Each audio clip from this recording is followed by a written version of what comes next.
Assalamualaikum warahmatullahi wabarakatuh. Perkenalkan, nama saya Nizawatun Nupus dengan NIM 19020814. Di sini saya akan mempresentasikan hasil review jurnal tentang mesin mikro-MEMS polimer untuk memenuhi mata kuliah Kimia Analitik 2. Polimer mesin mikro itu dapat digunakan sebagai elemen struktural dan fungsional serta substrat lunak dan fleksibel yang berisi perangkat lain. Sifat polimer juga memainkan peran penting dalam mendorong aplikasi baru serta kinerja perangkat tersebut. Polimer modulus Loyang itu memungkinkan interaksi non-destruktif yang halus dengan sel dan jaringan yang lentur, dan juga bisa menciptakan lingkungan yang menguntungkan secara mekanis dalam sistem biologis. Ternyata banyak polimer yang telah dieksplorasi dalam literatur penelitian untuk aplikasi MEMS termasuk SU8, polimida, parilen, polidimethylsilosena, polimer kristal air, polimer olefin siklik, polimetilmetakrilat, polikarbonat, dan polistirena. Nah, ini adalah kombinasi dari sifat material, kondisi pemrosesan, dan tuntutan kinerja yang mendorong pemilihan polimer tertentu untuk perangkat. Nah, di antara polimer-polimer ini, SU8, polimida, dan parilen saat ini sedang meningkat dalam MEMS sebagai substrat film bebas dan elemen struktural pada perangkat polimer silikon hibrid. Dibandingkan dengan polimer lainnya, ketiga polimer ini ternyata sangat kompatibel dengan teknik mikrofabrikasi yang lebih standar, yaitu pada bidang fotolitografi dan etsa basah atau kering, yang telah memotivasi upaya besar dalam komunitas untuk mengembangkan strategi baru dalam pemotresan dan konstruksi perangkat. Adapun masalah yang terdapat dalam jurnal ini ada 6. Yang pertama, transfer pola fidelitas tinggi dalam film yang tebal. Yang kedua, larutan ozon juga dapat menghilangkan SU8 tetapi laju penyisihannya lambat.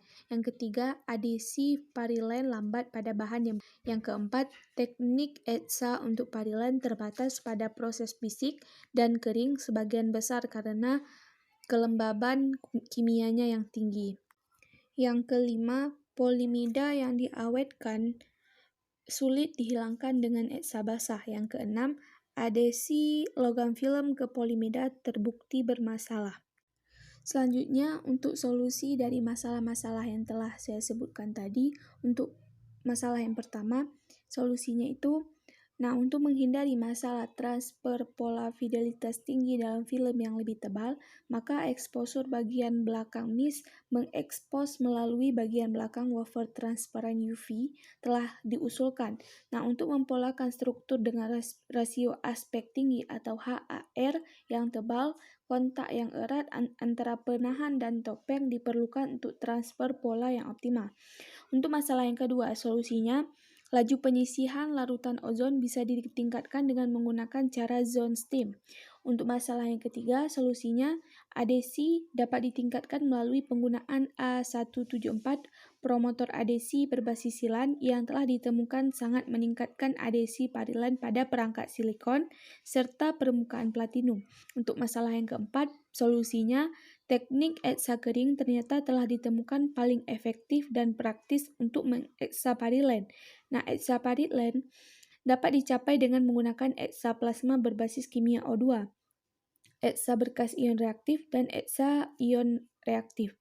Untuk masalah yang kelima, solusinya, kombinasi asam sulfat dan hidrogen peroksida berhasil menghilangkan pulau polimida pengorbanan yang tebal dengan selektivitas yang baik terhadap silikon nitrida dan oksida.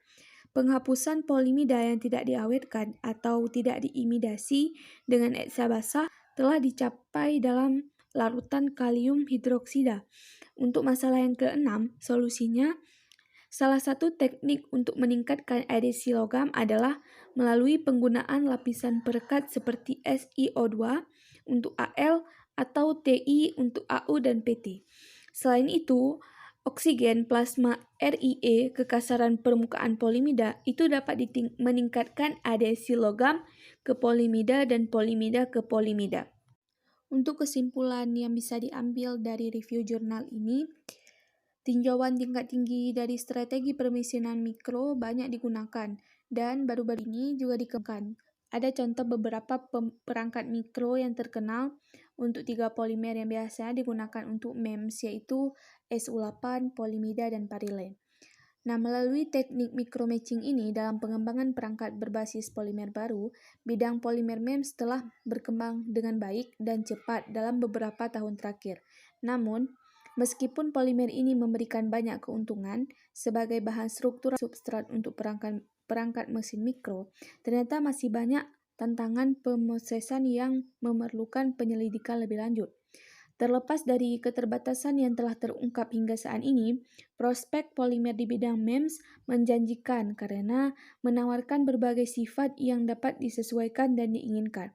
Pengembangan proses lanjutan diharapkan dapat menyelesaikan banyak masalah yang ada dan juga diantisipasi bahwa polimer baru yang kompatibel dengan fabrikasi mikro juga akan diperkenalkan yang selanjutnya akan memperluas aplikasi di bidang MEMS. Cukup sekian presentasi dari saya. Mohon maaf apabila ada banyak kekurangan. Terima kasih atas segala perhatiannya. Assalamualaikum warahmatullahi wabarakatuh.